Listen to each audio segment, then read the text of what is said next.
Good afternoon and welcome to The Link, hosted by yours truly, Marcia Weeks and Ernesto Cook of St. Vincent Times. And today we have a great topic lined up for you today. Today we're talking about power, borders, and hidden agendas. What's really behind the strikes in the Caribbean? Hmm. As U.S. military activity intensifies in Caribbean waters near Venezuela, new questions are being raised about what's really driving these so called anti cartel strikes. The 2025 DEA National Drug Threat Assessment doesn't even list Venezuela as a major trafficking threat. So, why the sudden escalation? At the same time, regional integration faces its own contradictions. The Bar Association of Barbados warns that despite the CARICOM free movement of people, attorneys and other professionals still can't legally work in neighboring islands without statutory registration permits, raising deeper issues about sovereignty, regulation, and the limits of free movement. And in Trinidad and Tobago, a country balancing between the US and Venezuela, the diplomatic tightrope grows thinner by the day. So today at 1, here we are. We're going to break down the power plays, double standards, and strategic interests shaping the Caribbean right now, from the courtroom to the coastline. So get ready, get ready. Here comes the link. Here comes the link. We are ready to go. Are we ready, guys? Good afternoon. Good afternoon. There's so much happening right here in the Caribbean. We are ready to go. Please share.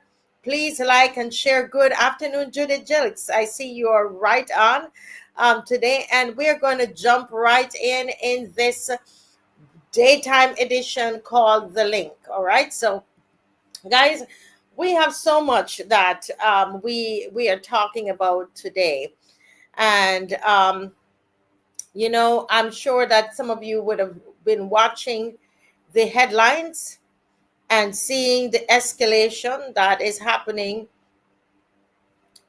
in between Venezuela and the U.S. And so people are asking lots of questions. Well, what is this really all about? Why is it, there's no de-escalation. We are only seeing escalation.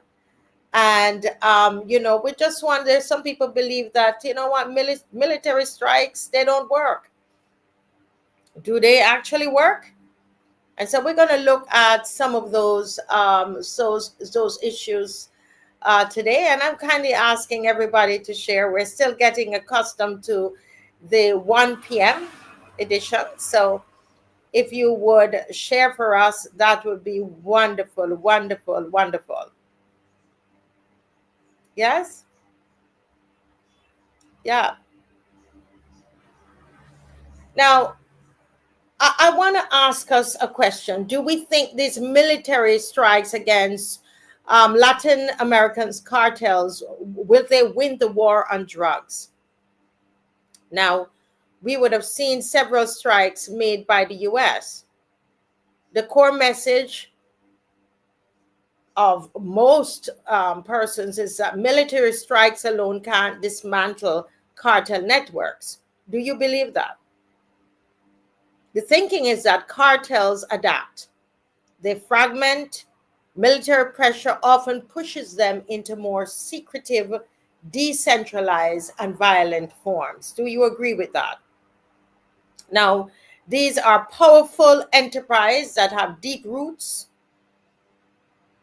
in poverty, corruption, weak states, and enormous demand for drugs. So is it that when they're attacked, they're going to decentralize, they're going to go, they're going to go in all different areas, parts of whether it's Colombia, all throughout Latin America? Are they going to decentralize? Are they going to form smaller packs through the military pressure? That's the question. Yeah, that is really the question. So today we're talking about military strikes in Caribbean waters, the war on drugs, right? What's missing from the picture? Yeah. Will these military strikes work, or is it that they're going to cause decentralized cartels, small cartels? Are they going to then go all over Latin America, or is it that we're going to see them in other parts of the Caribbean? Right? Will they go underground, push them further underground, and they become more secretive and then pop back up in more violent forms? What are your thoughts on that? Please put that in the comment section. Because a lot of these cartels, they are rooted, they have deep roots in poverty. There's a need, there's something driving them. You know, you always have to ask people, what is it that you want? And a lot of these members of the cartels, you know, there is nothing for them. It's entrepreneurship. They're in poverty and they need to come out of poverty. It's connected through roots in corruption. So they're connected to whether people in the police departments, in government. These are powerful enterprises. Weak states, an enormous demand for drugs. So the people themselves are demanding drugs. The citizens, whether it is in Latin America or in the Caribbean, they're demanding drugs. So the big question is, will we ever dismantle cartel networks when there's such a demand for it? Yeah.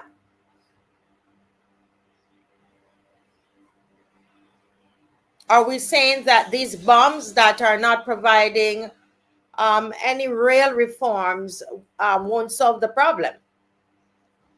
Cartels will shift and hide, do you think? Now, the US, they have issued what is called the National Drug Threat Assessment. And this is what is, it's a report, the DEA report, that the Drug Enforcement Administration report, let me make that clear. And this is issued every year. And this is a report, I think that it's going to be very important for us to look at this particular report, okay? Because the report maps the global and the regional landscape of trafficking. And so they're naming the most dangerous criminal organization and the emerging challenges. And so we're going to do a little summary of that report this afternoon. But I'm just going to give you a moment to like and share a little bit for us. Am I able to see your comments? I'm going to like and share a little bit before I move on. Like and share. This is a topic that it's not quite juicy at the moment, but I think it's something that we need to pay attention to. And I'm not seeing why we are not seeing the comments. Okay. Wonderful. All right, guys. Now, the 2025 National Drug Threat Assessment, which was published by the U.S. Drug Enforcement Administration. This report maps the global and regional landscape of trafficking, naming the most dangerous criminal organizations and emerging challenges. Among those named, so these are the cartels that have been named. The Sinaloa cartel, I hope I'm not murdering these names. These are Spanish, because we're talking about Latin America, Jalisco New Generation Cartel, the CJNG, the Northeastern Cartel, the MS-13, the Gulf Cartel, United Cartels, and notably the Deragua, this is the TDA cartel, right? And this is a Venezuelan criminal group designated as a foreign terrorist organization. Now, what the report doesn't do is elevate Venezuela as a state threat in the same way. So while Venezuelan groups operate in and out of the country, the report focus remains on the criminal enterprise, not the sovereign governments. And which is interesting because if you remember, we interviewed someone from Venezuela, and basically what they were saying, and they were agreeing with Trump, that the leader of the cartels is the president of Venezuela. So the big question is, if the U.S. is producing a national drug threat assessment, which is called the DEA 2025 report, why hasn't it listed Venezuela itself? Why isn't Venezuela itself listed as a state threat? Isn't that interesting?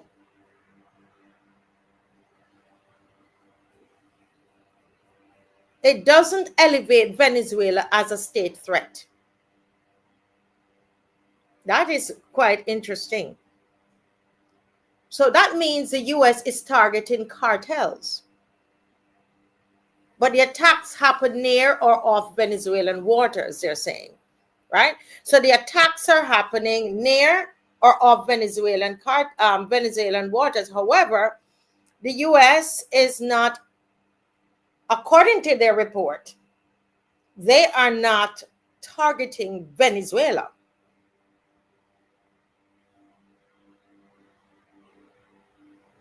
The report also profiles shifting routes, synthetic drug threats like fentanyl, and evolving trafficking methods. The cartels remain flexible. The strategy must be smarter. So that's the elephant in the room.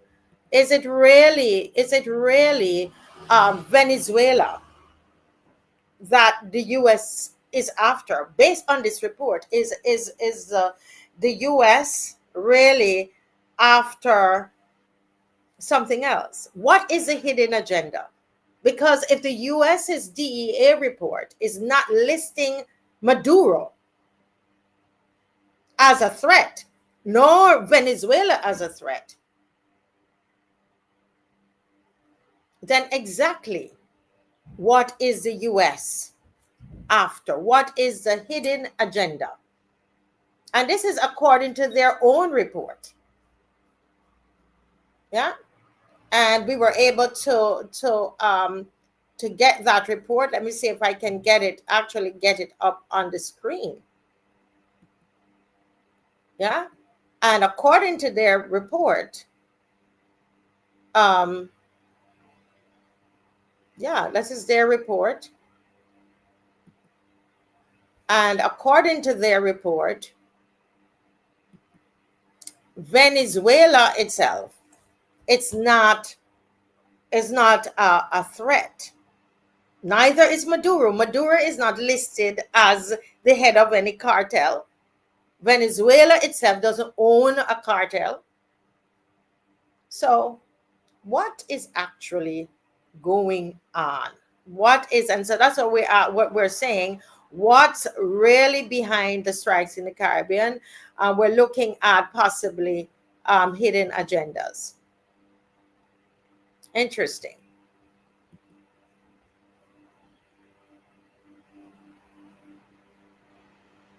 Now, let's talk about legal and moral questions, okay? Let's bring that in our context. The reported U.S. military strikes in Caribbean waters of Venezuela? Are they legal? Under what legal authority is the U.S. conducting strikes beyond its coast? If it is saying, if the report is not identifying Venezuela and it's not identifying Maduro, under what legal authority is the U.S. conducting strikes beyond its coast?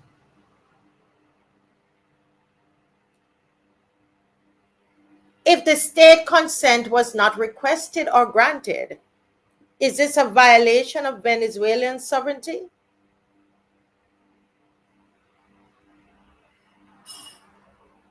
What evidence is being used to justify these strikes? Are we seeing public proof of drug cargo or weapons? Have you seen any proof as yet, those of you watching?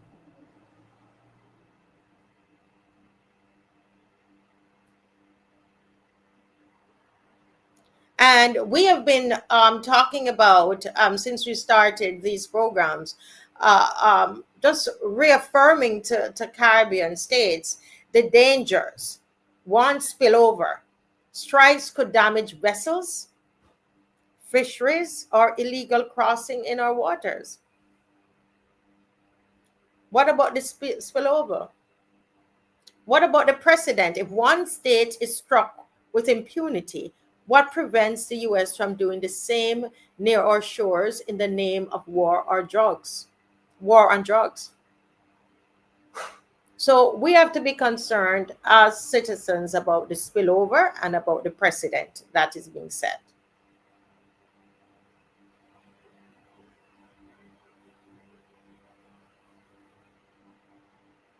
I know a lot of you, your view is that it's not, it's not our fight. It's not our fight. We're here and we're seeing our nice blue waters, and today's a nice rainy day in Barbados, and everything is chill here.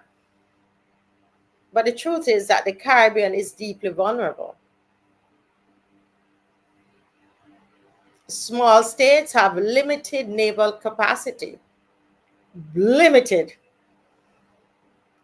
Right? We have fewer legal resources, sometimes porous, our borders are porous, and we struggle with corruption and weak institutions. So, with that being said, I think that this is something that the Caribbean should be concerned about. What if the strikes expand? We risk really being caught in crossfire, or we might just be coerced into compliance. The US might just coerce us into compliance. What about those countries that question the US? Are they going to be labeled as soft on drugs? Is this what's going to happen? Now, we would have seen the speeches at the UN, and various Caribbean countries took different stance, right? The question is, those Caribbean countries who said that they were not in agreement with these strikes in Caribbean waters, are they being seen soft on drugs because they're questioning the US actions? Is that putting real pressure on the Caribbean prime ministers? As we are debating, we must also demand regional cooperation via CARICOM. But as we can see, CARICOM is kind of, split with regard to this particular issue. Of course, Guyana is supporting the US, Trinidad is supporting the US, Jamaica is supporting the US. So we find in states like Barbados and St. Vincent and the Grenadines and Antigua, and others, they're not supporting. So where is CARICOM in all of this?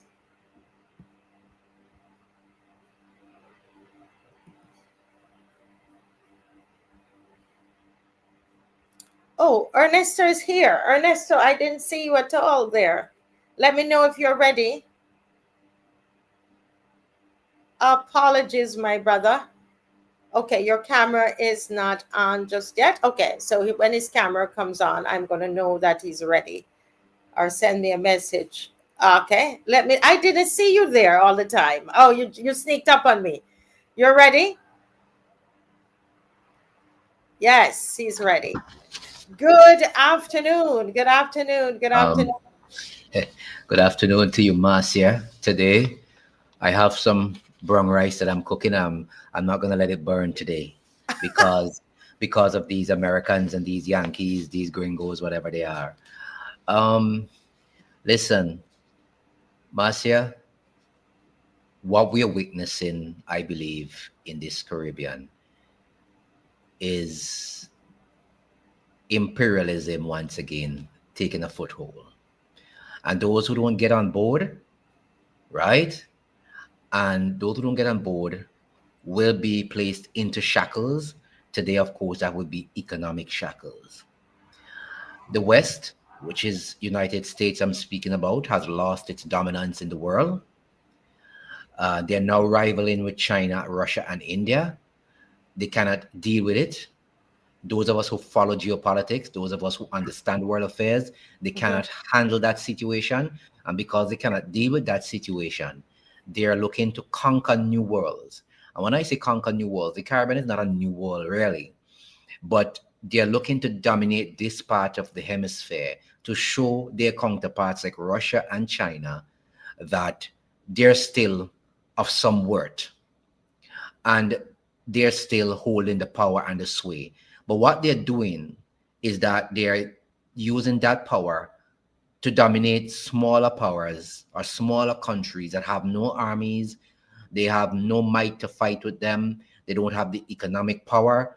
So most of these prime ministers will just kowtow to the US and decide that, look, we're just going to join in the battle, whether it's right or wrong. That is what we are seeing. For me personally, there's a lot of people who think that the Americans are here to save them from some fabricated, invented something. For those persons who are thinking that, that is what you call delusions of grandeur. And for people with delusions of grandeur, there's only one place that they can go, is Bellevue. Bellevue is really a mental institution for the worst of the worst. I'm sorry to say that, but that is what it is. And I cannot fathom for the life of me how we can really sit down and say it is not our fight.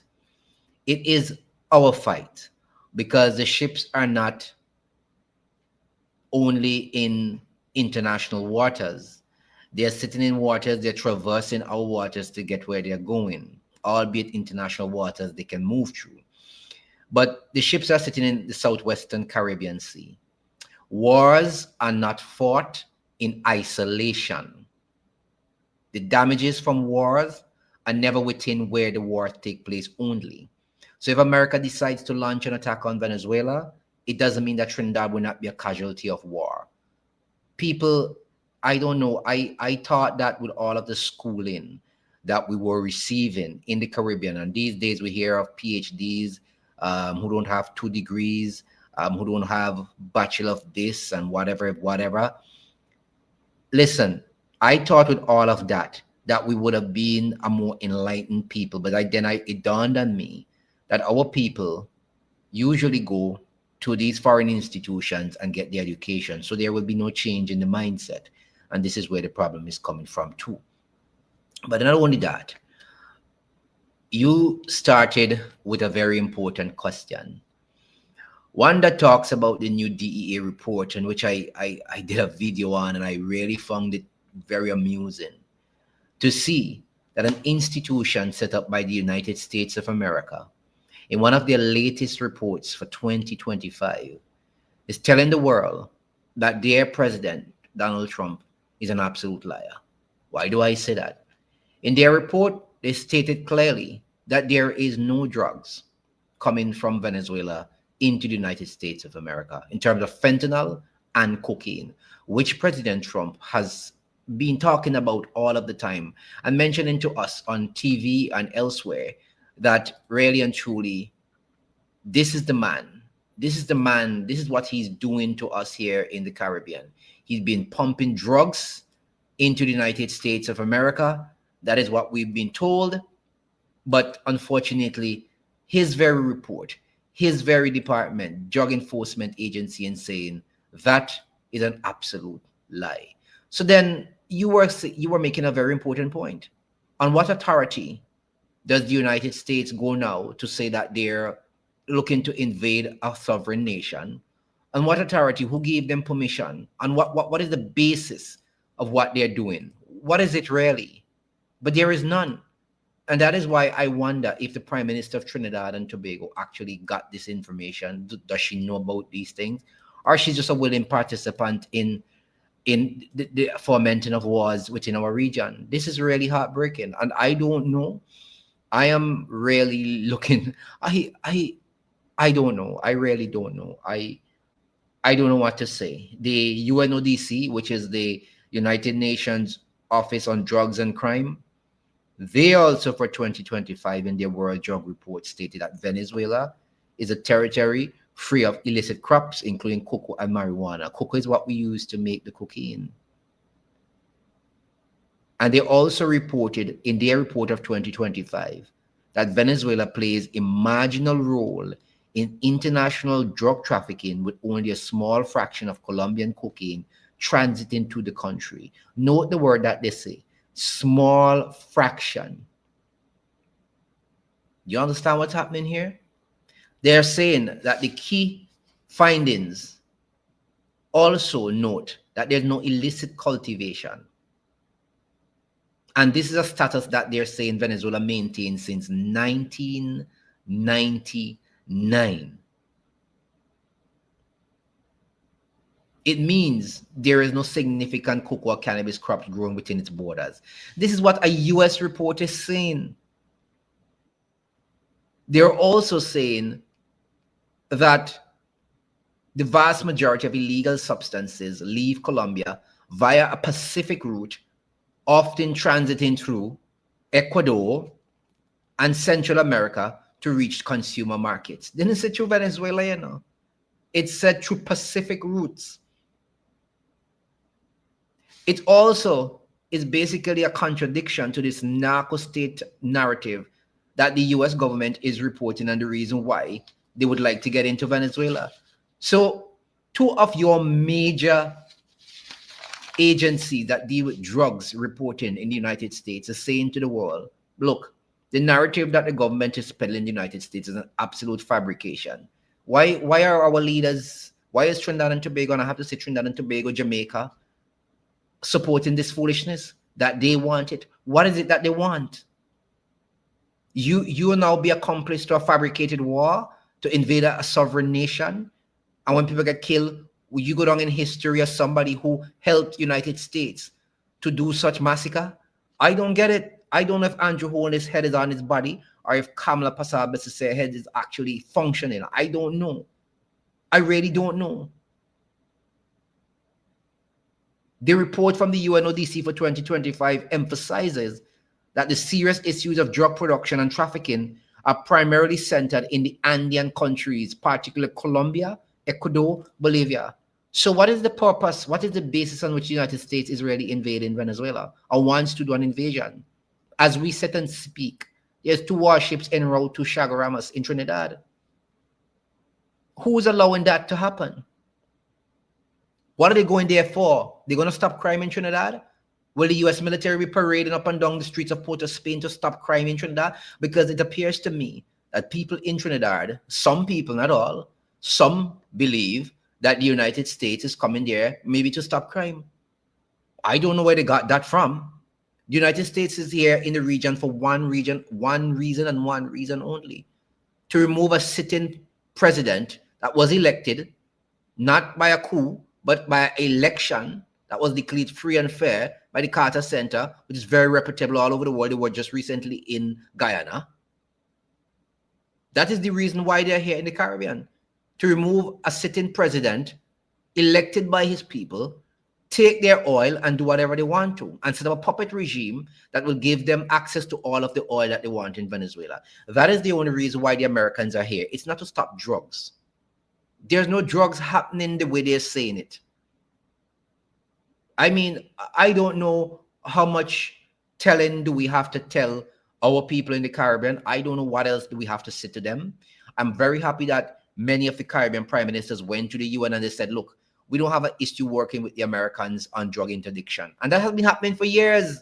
That is why the Coast Guard cutter is in the region every day, taking up drugs and offloading them in Miami. And they're on the news all the time, how much pounds of cocaine, how much this arrest they made. That is what the Caribbean has been doing for years with the Americans. So I'm very happy that many of the prime ministers went there and said, look, all of them except Trinidad, Jamaica, and of course, Guyana. I now realizing President Ali is saying, look, we need to talk about this build up in the region as well, too. We need to talk about how we go forward with certain things. So he's seeing the picture, maybe what we are seeing, that look, this is not necessary, and this is going to change our way of life. It's going to change our way of life. Our economic change.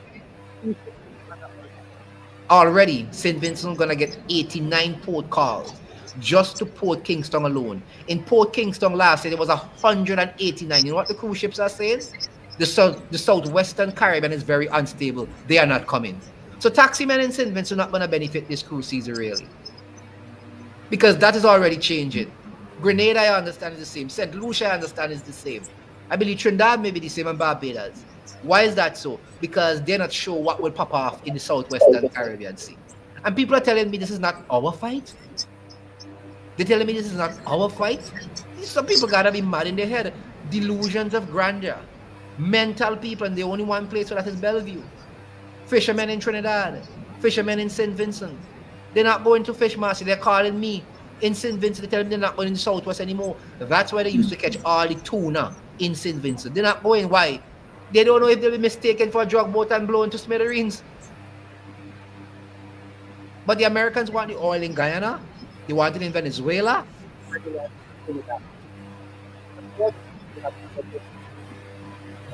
Nothing else to say. Wow. I'm just, I mean, when you brought that to my attention this morning about the DA report, then it really begs a question. What is it that they're really after? Now, I had an opportunity, Ernesto, to speak with a Venezuelan living in Trinidad Yeah. this morning, and who's definitely, she's backing this, um, these strikes and this interference by the U.S. Wholeheartedly, and because she's saying it's Marcia, she said to me, it is very, very difficult in Venezuela at this time, she said, and I'm hoping that I'm going to be able to get her to call in to the program. And she was saying there's just lots of shortages. People cannot get to health care in Venezuela at this time, and she would really, really, want this intervention to occur. In fact, she believes that it would be to the benefit of Venezuela if Maduro is removed. So, she really, really wants the U.S. to go in and want them to go in on land, go in land, and that is what the U.S. is saying, that these military strikes in the waters are not necessarily all that we're after. We want to go in on foot. I don't know if you're reading that too, Mr. Cook, where that is what they intend to do, to go in. And when they start to talk like that, we understand clearly that they are really out to remove Maduro. They're really after Maduro. That is what it is. And there are many Venezuelans, Mr. Cook, both in Trinidad and in Guyana, who are cheering the U.S. On and say, "Go and get Maduro. He's ahead of the cartels. He's leading the cartel." They said, "Go Well, get Maduro." So while we're here criticizing, the Venezuelans are cheering him on. here's the problem. Here's the problem. Just like Cuba, Venezuela is the same. What do I mean? There are no more Venezuelans living in the US. For some reason, I'm not hearing you too well. I'm not sure. You're going, Um, yeah, I'm in a not sure. I'm not sure what's happening there because yeah, I'm using the same same microphone. thing. Okay, probably it's my end. I Um, do know, but I can hear you now. But sometimes it wanes. Go oh, right ahead. you hear me now? Yes, I'm hearing you now, loud and clear. Okay. All right. Right. So what I'm saying, right? Let me make sure this. Okay, you should be hearing me properly. Okay. Yes. What I'm saying is that Cuba, just like Venezuela, has an issue where there are many Venezuelans who were never born in Venezuela. They were born in the US or some migrated when they were very small. At that time, the Americans had a handle on Caracas. They used to call it Little Miami, right? Mm-hmm. So those people left in the heyday when America was running the show in Caracas, and they left in the good times, right? So to speak, when America was having a fade with taking out all of Venezuela oil, and only the rich people in Venezuela could have made it. So they went to the US. Cubans the same, many of them. Mm-hmm. They're the ones that are telling you they don't have an issue with the Americans going into Venezuela and taking out Maduro. Mm-hmm. They have a lot to gain if Maduro is out of power, right? They have a lot to gain. But remember, they are not the majority of the population. There's always the 1% who thinks that the majority should not benefit. Yes, there will also be some people in Venezuela who would gladly say yes if you're rooting for an opposition party. Yeah, no problem if we move him, so at least we could take power. So there's so many things at play. But our position here is not the internal issue of whether the opposition should be in office or Maduro. Our position here is the dishonesty. We're looking at the dishonesty and what could actually happen in our countries because it's the same playbook they will follow. The government of the day will not have to do anything, right? The government of the day, you will not have to do anything in what you call it there, Trinidad or Barbados or St. Vincent or St. Lucia. They will not have to do anything. But the Americans will be able to just move in with a narrative if they need to get something out of that country and you're not giving it to them. That is what we are here debating now. We have never taken Maduro's side. Well, I have said time and time again, I am not here to defend Maduro. I am dealing with the dishonesty from Washington, the effects on our Caribbean, and what they can use. They can use the same narrative to do it to us as well in But Barbados and St. Vincent. That is my problem. Ernesto, if I can, raise some of the concerns of the Venezuelans that are in Trinidad and are in Guyana that I've spoken to. Their concern is why isn't anybody in the Caribbean that concerned about their internal affairs? What they're saying is this: that Maduro has illegitimate power. And the belief, Ernesto, is that people in the Caribbean, we're going along our merry ways and we're not recognizing what they are enduring in Venezuela. They believe that they have an illegitimate government that's oppressing them, taking away their free speech. They don't have health care. They don't have food to eat. They are running and trying to leave in these little boats, almost trying to kill themselves, Right. to come across. Why aren't we concerned about that? America is concerned. No, I'm just sharing their viewpoint. America is concerned, and therefore, why are we not concerned? Why are the listen, rest of us not concerned? listen, listen, listen. America is not concerned. America gives you a narrative of being concerned for one reason and one reason only, Hmm. to get what they have an interest in. No other concern America has. They don't care if you run to Trinidad or if you run to Colombia or if you run to Barbados. And the only reason they are running from Venezuela is because America created that scenario for them to run. Hmm. That is something that they don't understand either. They themselves don't understand that.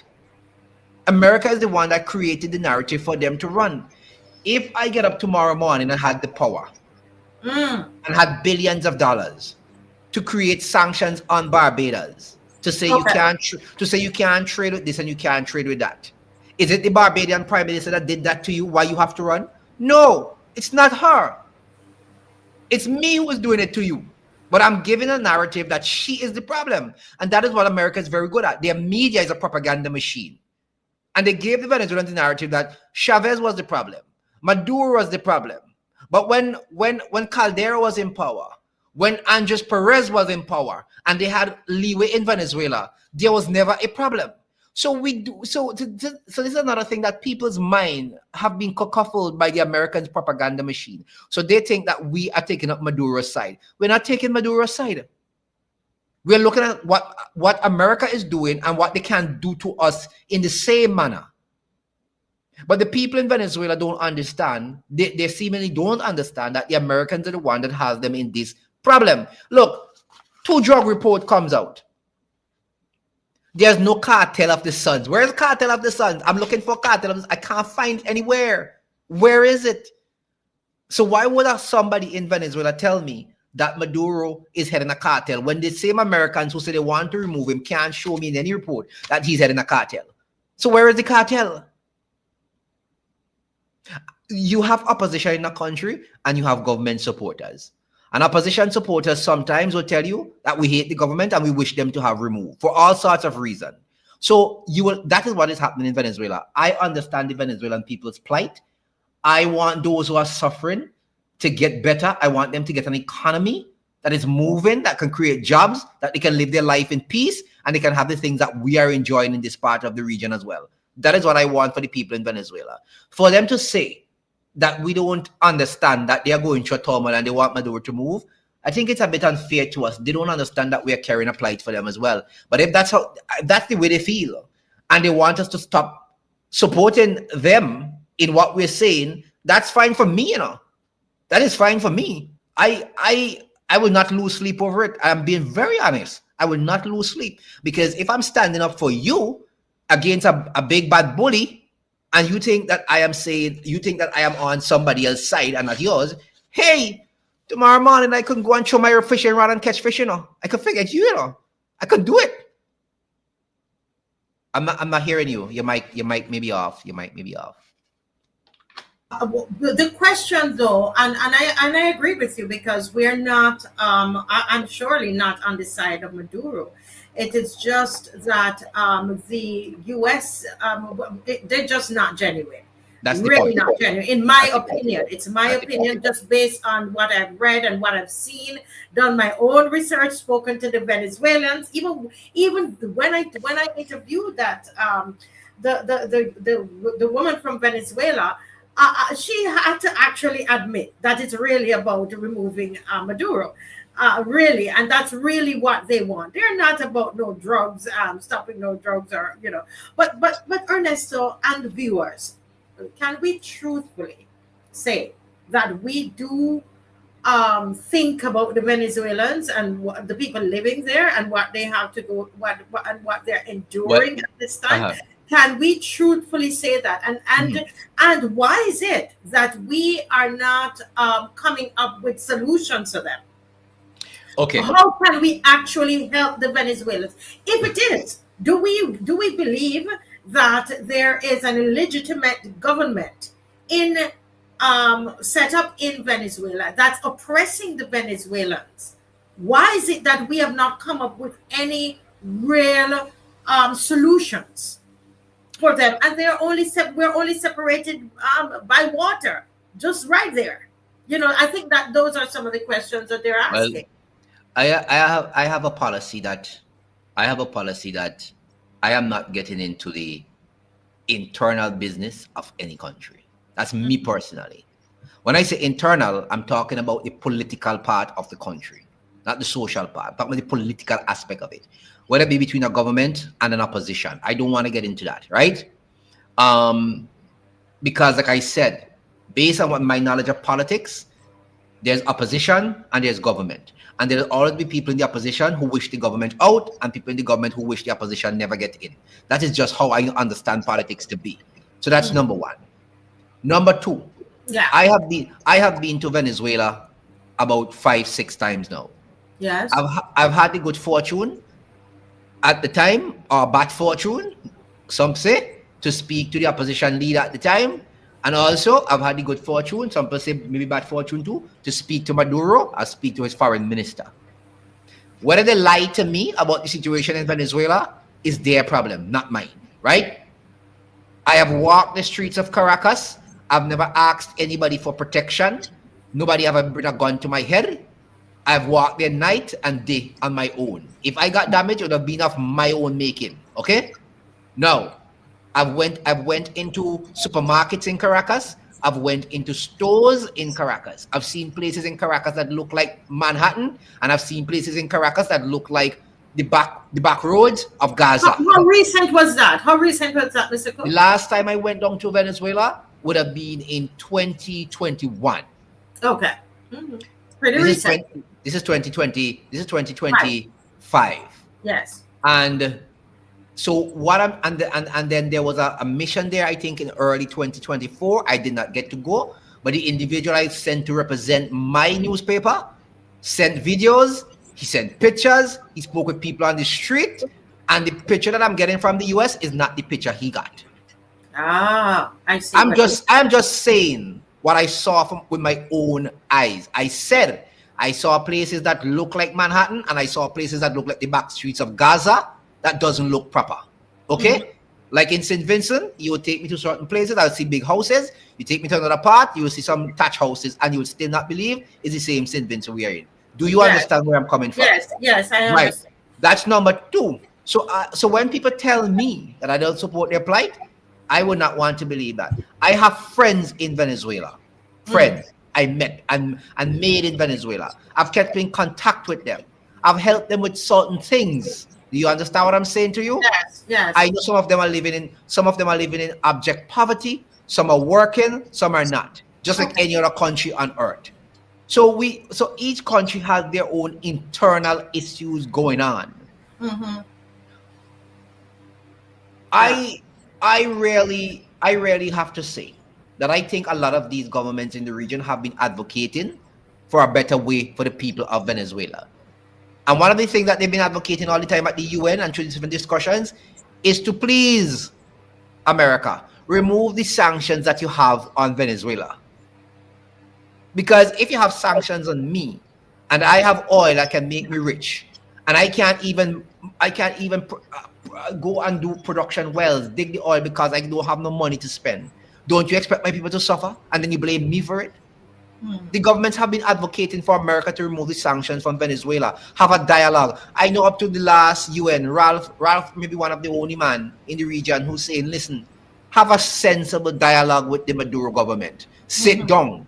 If you have to work out deals that your companies get oil and you share profits, do it for Venezuela. Get over this nonsense you have in your head about this old empire that you think you are, and you can just plunder and steal. I mean, there have been people who have been advocating for the simple Venezuelans, but will America budge by these advocacy that have been happening? America doesn't have to budge. They don't have to do it because that's the empire and that's what they do. So I think people in Venezuela, some people maybe because they're not seeing maybe what they want to see, they would say that we don't understand their plight. I think we fully understand what is happening there. I have been there more than once. I have been there for a short time and I've been there for a long time. I've seen protests. I've seen people protest. I've seen police say, stay on this side or we'll have to remove you just like any other country. I've seen it happen. So I don't know. And Venezuela is such a place. I've seen it where I've had the good fortune of being there to see opposition having large protests and government people who support coming a counter protests without any killing. So I don't understand. I don't know. I am not living there from a day-to-day basis, so I can't say everything, right? But all I'm saying, I have been there and I have seen things with my own eyes, and what the Americans tell me, I have not seen it. You have not seen it. Well, That's all I'm saying. You know, with it's, well, my goodness, you know, we only have 10 minutes and we need to turn our attention to Trinidad.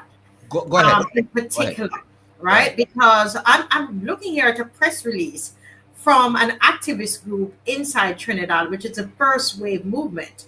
Yeah. And it reads that the First Wave Movement condemns Prime Minister's support for US-led lethal strikes and demands full transparency. And the First Wave Movement, under the leadership of Umar Abdullah, who was a guest on the show, has issued a strong statement condemning Prime Minister's Kamla Prasad Bisesar's public support for US-led international security alliance and her shocking remarks endorsing lethal strikes against alleged drug traffickers. In essence, what they're asking for, the movement is asking for one, because they want transparency of all, to publish all agreements or memoranda relating to the alliance with the U.S. Number two, they want them to submit to Parliament for open debate and ratification. To three, to seek independent legal review of U.S. operations in the Southern Caribbean. And number four, asking for a reaffirm CARICOM's commitment to maintain the Caribbean as a zone of peace. And this is what the first wave movement is asking for, because we know that the one prime minister that is, I mean, hands and glove with the U.S. is Trinidad, and one has to wonder about these things. Do they have an agreement with the U.S.? What is really going on? I have also on the screen, and I would love for you to comment on this, because I am wondering, is this a recent article? It seems pretty recent to me. Yeah, it is. It is. It is. It is. Where it says Shell nears U.S. nod for Venezuelan gas exports to Trinidad. What am I looking at? I saw it in multiple international outlets. Oh my Lord. So it's not. I'd love to hear your comment on this. It's not fake news. I saw it in multiple outlets. Reuters, the AP, the Guardian, UK, all big newspapers. Shell is the one that would be doing the discussion. I understand it's not really the Trinidad government that will be meeting with the Venezuelan officials. I understand that some Trinidadian officials, but Shell officials, executives would be going in that grouping that represents Trinidad to speak with the Maduro government. That's what I understand. So it's really Shell doing their talking to get what they want. Shell, of course, is going to be the main person now in Trinidad who's going to be doing the oil business with Trinidad, right? Okay. So we'll have another Guyana situation where Shell comes, takes $1 billion and give Trinidad 100 million, tell them shut up and sit down on the roadside there, right? That is what we're going to have. This is another American company, right? Correct. So Shell would be in Trinidad sucking out all the oil from the Dragon gas field. I don't know how they're going to share the profits with Venezuela, because the Americans are telling Trinidad that Venezuela is to have almost minimal or nothing from this deal. I don't know how that is going to work when the Dragon gas field is really in Venezuelan waters. I don't know how that is going to work. So that is the reason why they have to remove Maduro from power. So they can set up a puppet government to ensure that they have the gas. That is all that is happening here.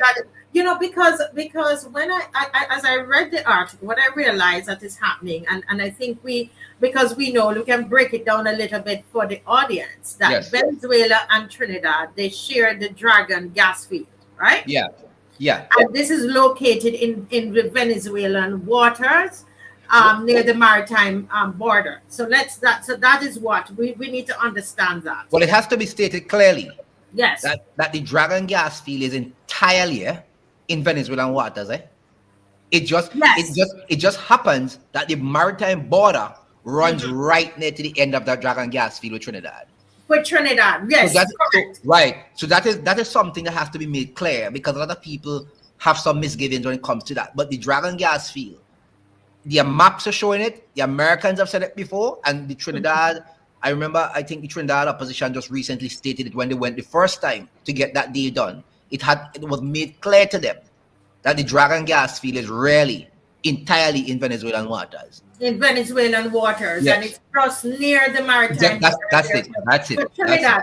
So because I think this is important, and for our viewers, Mr. Cook, to make their own judgment on this. Is this really it's Trinidad? Is this what Trinidad is after? What is going on here? Trinidad. Go ahead. Right. No, I just wanted to just make 4 more points about the actual article. Right. Go ahead. The meeting was focused on finalizing terms for gas exports, as Mr. Cook said, from Venezuela's Dragon Field to Trinidad and via Shell. Okay? Shell acts as a key private partner, right? In this, what they're calling a tri-party arrangement. Correct. Venezuela, Trinidad, Shell. Right. Some people. The US government must grant a sanctions waiver. Mm-hmm. Because remember, Mr. Cook was saying that they sanctioned Venezuela. Yeah. But the US government now must grant a sanctions waiver to To Shell. allow the Yep. export, sorry, since Venezuela's energy sector remains under US sanctions. Right. So the same OFAC will give Shell a license Yes.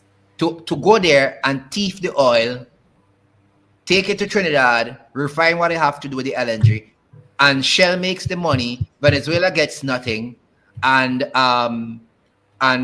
of course, Shell is an American company which will get billions of dollars. So we'll have Shell in Trinidad sucking out Venezuelan oil. Chevron currently in Venezuela, even though Venezuela is sanctioned, Chevron is down there taking out oil under a license that is not sanctioned, right?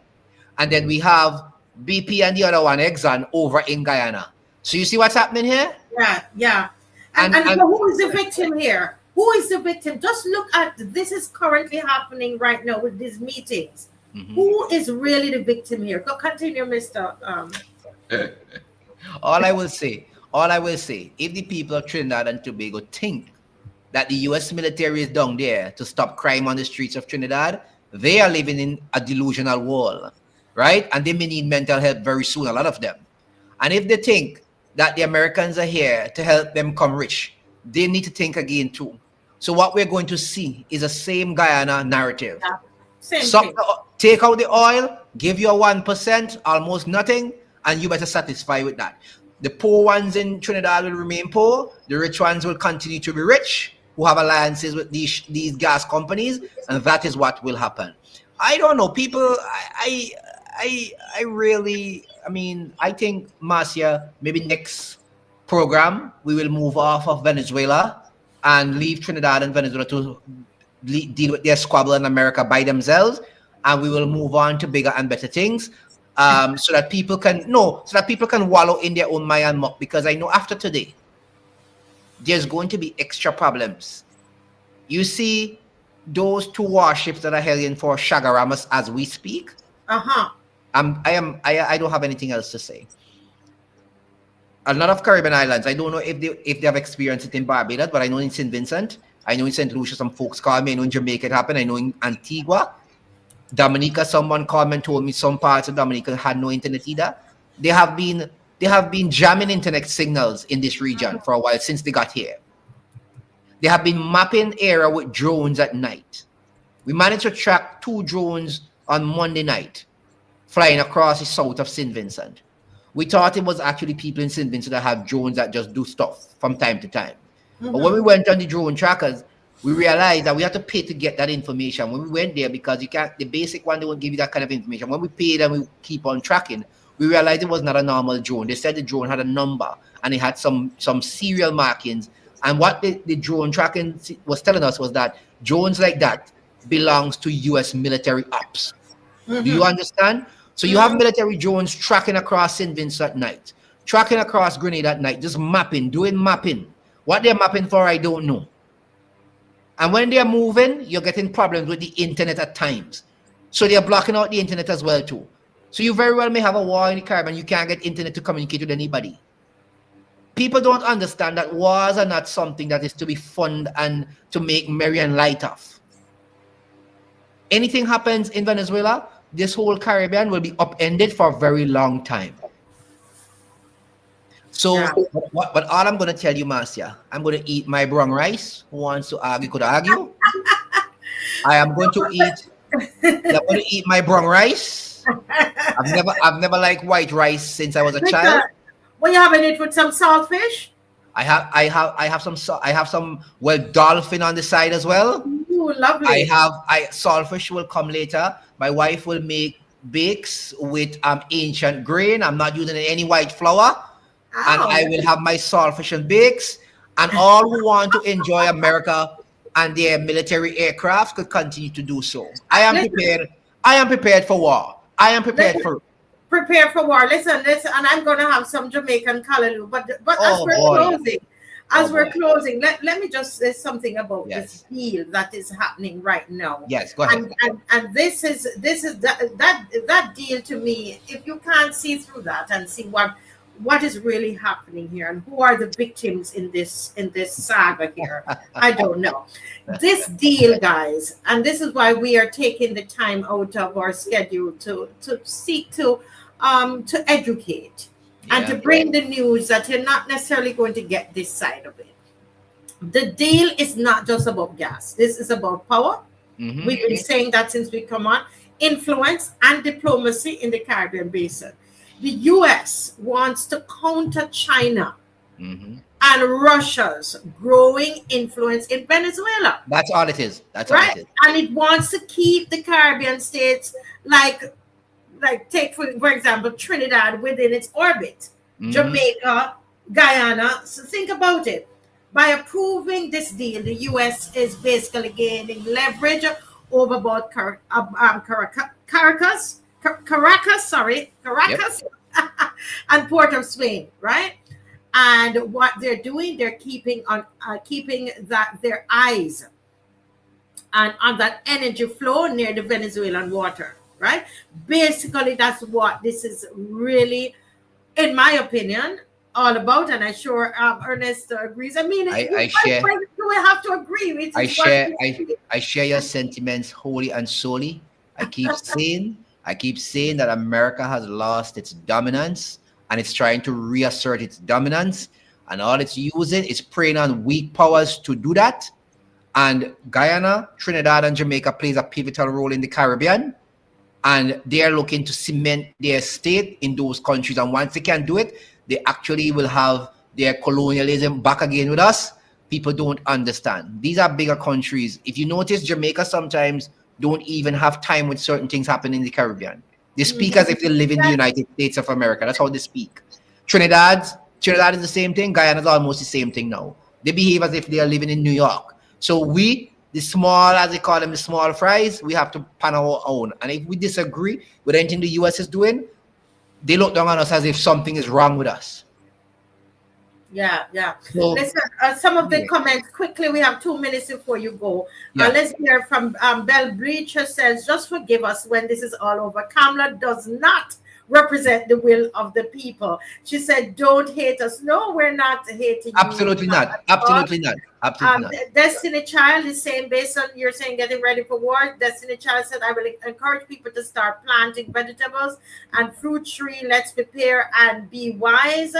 And just want to read a couple of them. Marcia Brandon is saying might not be able to have those food soon. Our food will soon become tainted. You see, as you were saying, get ready, get ready, get ready. All right. And just reading, Marcia Brandon again said, "Lord, please keep our region and people safe. We need peace." Oh boy, this is serious. This is someone is in for a rude awakening. Guys, read for yourselves now. And the information is there at your fingertips. We're not here sanctioning and Maduro or anything, or the internal issues in Venezuela, which they're important issues. But we're just speaking specifically about the intent of the US. Well, this is where you know what? We said we were going to talk about just quickly this free movement. Are you getting a lot of people in St. Vincent and the Grenadines? I don't know how many have come in from to Barbados. The free What's movement, happening? the free movement is a whole other game by itself, which will take a whole day. Yeah. Right now, I know from the first day we had the free movement, we had some Barbadians, about 20 something of them that came to St. Vincent, got their clearance immediately. I think about 6 I heard came from Trinidad, and probably 8 of them from I think not Trinidad, sorry, from Belize, and Belize. I think we had about probably 4 or 5 came in from Dominica, but the most of them came from Barbados. I know a Barbadian company will be in St. Vincent this Friday and Saturday. I think it's Trinity Recruitment or something like that it's called. What's it called? Trinity Recruiting Services, like something like that. Trinity Recruiting Services. I think they said they'll be here on Friday and Saturday to recruit people, because they're saying one of their clients, which is the Chefet, which is the brand, you know, the Chefet, they're looking for workers too from different countries that have this movement. So I And don't know. that should be tomorrow. That's tomorrow, Friday, and Saturday they'll be here recruiting people. Well, I mean, that is causing such a stir in Barbados because all of those jobs, Ernesto, and I know you've got to go, and I'll Yeah. just say this quickly to Yeah. balance off everything that in Barbados, why you Mhm. guys are happy to, if they're coming to recruit from St. Vincent, the Yeah. reality is that all of those jobs that they're recruiting for in St. Vincent and the Grenadines, there are people here who can fill those jobs. I have a Oh, neighbor there right now who would love one of those jobs, and her mom is sick and have a single mother, and so one has to ask the question, and you need to come on my show because we need to discuss this. One need to ask the question, why are they going over? Why is Trinity Recruiting Services going over to St. Vincent and the Grenadines to recruit for Chefet, when those are jobs where they're able-bodied Barbadians who are without jobs can work those jobs? And I think that is, but I know that you can't come tomorrow because you don't come on yeah. Friday, but that would be interesting. Why they're doing it? Oh my Vincent God. needs to stop and ask the question. Vincent should need to ask why. Wow. Well, Marcia, all I can say to you is that I don't think it was properly thought out.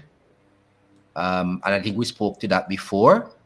And I hope that they would sit down again and think about some of the mistakes that they made in going forward. It appears that while they had good intentions, it was rushed, and some of the issues that they should have really fleshed out have not been fleshed out. And I think that is going to cause a significant problem. So We'll have but more to discuss. yeah, next week for that. We'll spend our time on that. Yes, thank you, Definitely. Ernesto. Thank No you. problem. All right, take Everybody it who easy. came on. All right. God bless you, everybody. Have a great afternoon. Bye bye. All right.